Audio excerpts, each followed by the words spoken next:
आज चाहिँ हामीहरू सबैजना भाइबहिनी मिलेर चाहिँ बिसिसी क्लासले चाहिँ अर्गनाइज गरेर यो अनि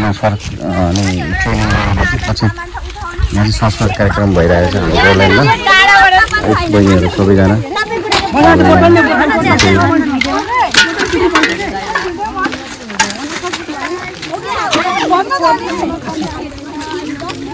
बिसिसी क्लासले चाहिँ जहिले पनि यो वर्षमा एकचोटि वन्यजन्तु अनि यसको बारेमा चाहिँ सिकाएर पछि लास्ट एन्डमा चाहिँ सबैलाई यो कार्यक्रम गरिरहेको हुन्छ। त्यसले गर्दा चाहिँ यो सरसफाइ कार्यक्रमहरू यहाँ अब पार्कमा कसैले खाएर चाहिँ खोज खायो भने त्यसको लागि चाहिँ टोटली सबैजना मिलेर भाइ बहिनी सबैजना मिलेर यहाँ चाहिँ सरसफाइ कार्यक्रम गरिरहेको छ। यसरी हाम्रो राजाले यसरी बच्चाहरू पनि छ यसरी फोहोर भएन नभएन एउटा एउटा टिप्ने यसो राउने जाने ल एकदम वहाँ त टोटल धेरै छ है।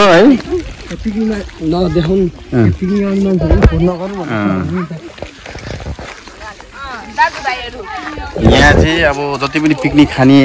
आउने मान्छेहरू हुनुहुन्छ त्यसको लागि चाहिँ एकदम वेलकम छ। तर अलिकति सरसफाइ पनि ख्याल गरिदिनु होला। अनि यहाँ सबैले पिकनिक खानुहुन्छ तर फोहोर गरेर जानुहुन्छ। यहाँ डस्टबिनको रिङहरू राखेको छ। तपाईहरूले पिकनिक गरिसकेपछि त्यहाँ डस्टबिनमा गएर त्यो फोहोरहरू फ्याँकेर जानु होला। किनभने यो गर्दा चाहिँ अलिकति सफा पनि हुन्छ। यो कुराहरू तपाईँहरूले पनि बुझ्नु होला। किनभने सधैँभरि अरूले आएर पनि सफा गर्दैन यो। किनभने हामी यहाँ गाउँले मिलेर दाजुबहिनीहरू मिलेर हामी सबै गरिरहेको हुन्छौँ सरसफाइ कार्यक्रममा। त्यही पनि तपाईँहरूले पनि यो कुराहरू बुझिदिनु होला। यसले गर्दा चाहिँ हामीलाई पनि सहयोग हुन्छ, तपाईँहरूलाई पनि सहयोग राम्रो पनि हो। तपाईँहरूले फोहोर गरेर जानुहुन्छ फेरि भोलि दिनमा आउनुभयो भने त्यही फोहोर देख्यो भने तपाईँहरूलाई पनि नराम्रो लाग्छ। यहाँ फोहोर रहेछ भन्ने कुराहरू हुन्छ,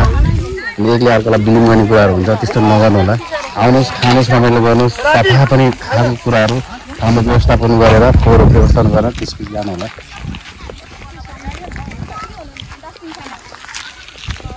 हाम्रो दिप्सन ब्रदर पनि यसरी आइरहेको छ। यी सबैजना मिलेर हाम्रो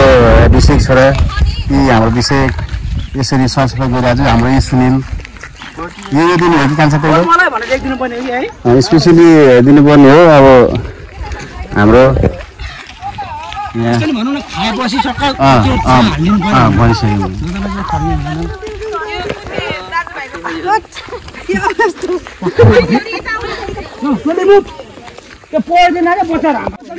हाम्रो यस्तरी फोहोर छ। यो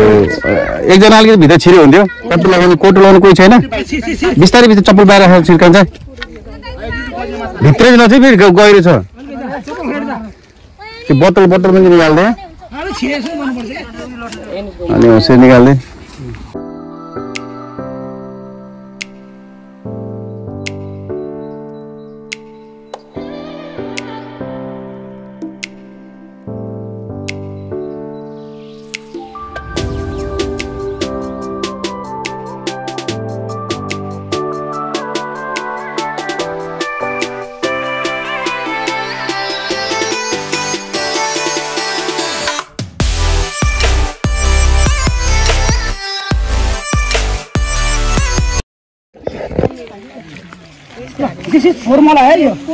यो टोटली हाम्रो यो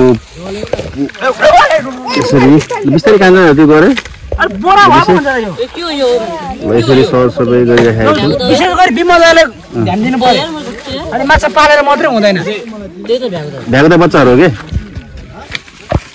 यहाँ सबैजनाले बेसी ट्रेनिङ गरेर बेसी क्लासबाट चाहिँ सबैले यो सरसफाइ कार्यक्रमहरूको लागि चाहिँ गर्नुपर्छ भन्ने कुराहरूमा चाहिँ हाम्रो यहाँ नाना पनि हुनुहुन्छ। उहाँले पनि सबैलाई सिकाइराख्नु भएको छ। अब यहाँ दिपा बहिनीहरू, अस्मिता बहिनीहरू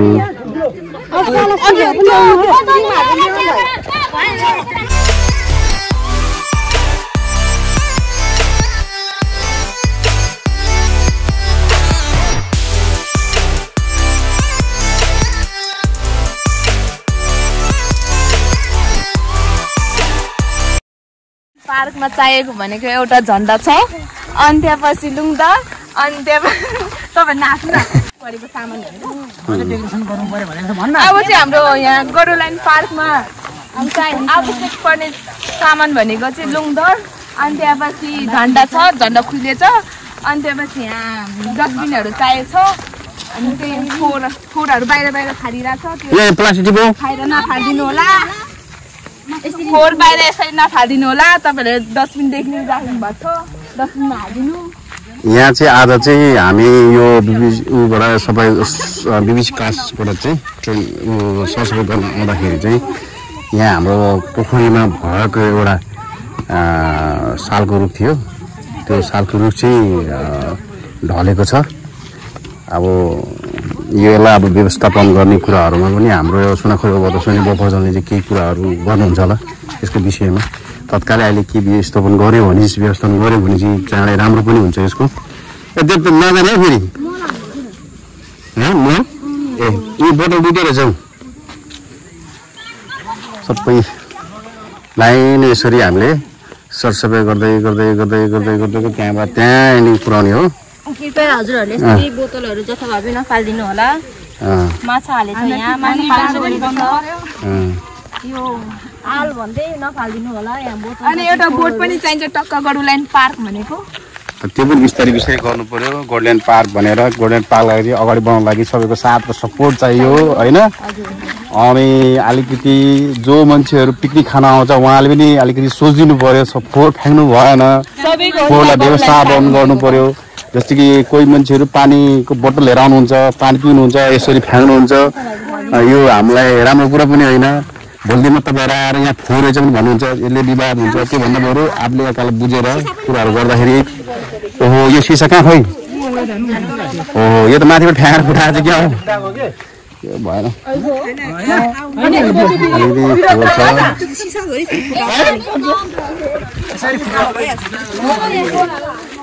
यसरी सिसा फुटाएको छ अलिकति माथि चढ्ने मान्छेहरू अब बियर खाने होला माथि यस्तो यो चाहिँ यसरी चाहिँ एकदम हेर्ने ख्याल गर्ने है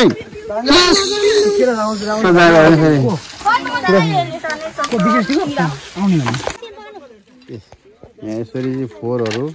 त्यही यसरी यो फोहोरलाई चाहिँ डिस्पोज गर्नको लागि चाहिँ यहाँ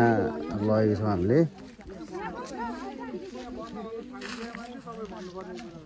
त्यहाँ सिसा पनि छ क्या सिसा पनि छ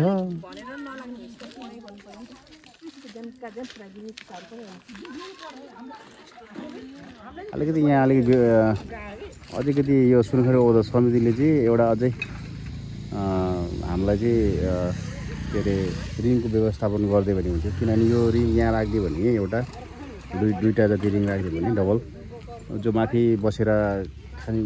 भाइ या बहिनी या कोही काका काकी कोही आमा बाउहरू हुनुहुन्छ उहाँले चाहिँ यहाँ फोहोरमा डिस्पोज गर्नु सकिन्छ जस्तै कि अहिले हामी यहाँ डिस्पोज गरिरहेको छ छन्नु छ यहाँ तलतिर छ यहाँ त छैन त्यसले गर्दा सिसाहरू फुटाएको छ अलिकति सिसा फुटाउने काम चाहिँ कसै जो कोही आउनुहुन्छ सिसा फुटाउने काम चाहिँ नगर्नु होला भोलि दिनमा आफै आउँदाखेरि आफै पनि उफ्रेर तलतिर खस्दाखेरि लाग्यो भने खुट्टामा घाउ हुन्छ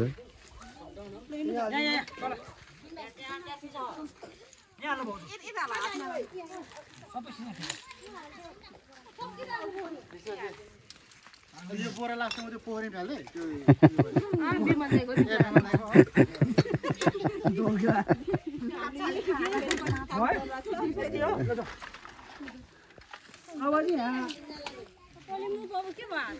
काटे क्या हो सिसाले त छुने बित्तिकै चुत्त होइन अब छिर्छ अस्ति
भर्खर हालेर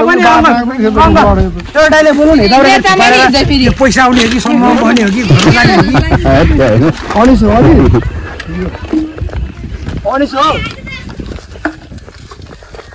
अनिस हो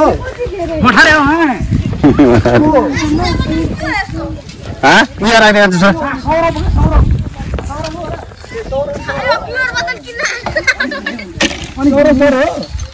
बियर बोतल यस्तो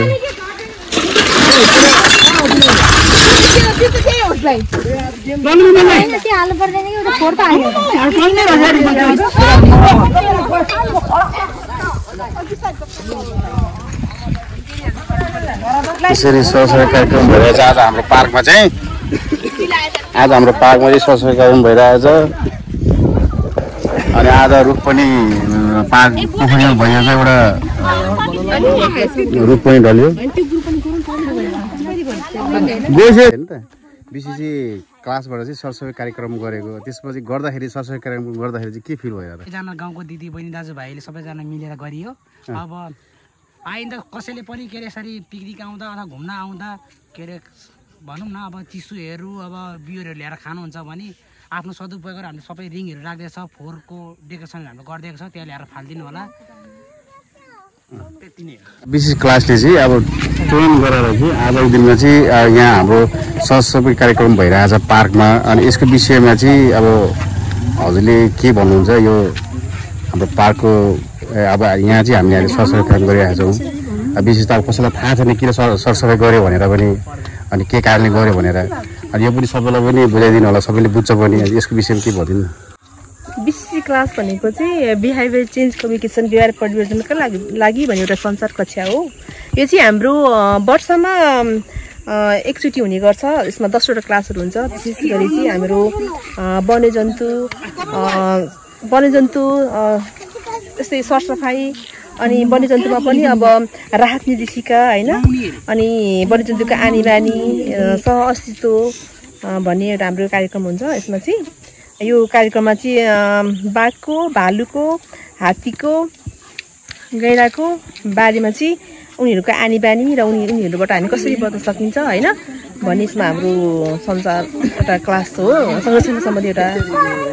क्लास हो कक्षा हो यही विषयमा बहिनीलाई पनि के भन्नु छ नमस्कार मेरो नाम अस्मिता थापा म विशेष क्लासको सहजकर्ता र हाम्रो चाहिँ आज विशेष क्लासको 9 दिनमा चाहिँ हामी आज यहाँ पार्कमा सरसफाइको कार्यक्रम गर्नको लागि